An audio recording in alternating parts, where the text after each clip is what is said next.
How to fix Instagram DM glitch. Hi guys, welcome to our channel. Let's begin. In this video, I will guide you on how you can fix Instagram DM glitch.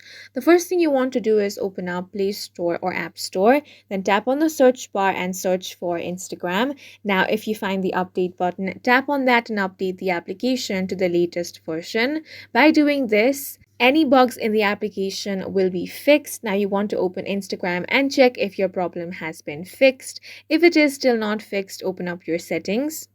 Then tap on apps. Now you want to tap on Instagram. Now tap on storage, then tap on clear cache.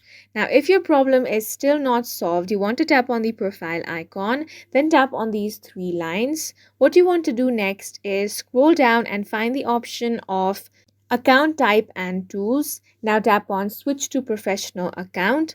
Tap on continue for all of this. Then select a category. Then tap on next over here. Now as you can see, your account has been switched to a professional account. Now you again want to switch it back to personal account. So for that, scroll down. Find the option of creator tools and control.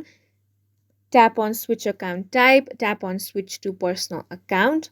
Now, once it has been switched to personal account, this issue of DM glitch will be fixed. And that's it for this video. If you found it helpful, please make sure to hit the like button and subscribe for more videos like this.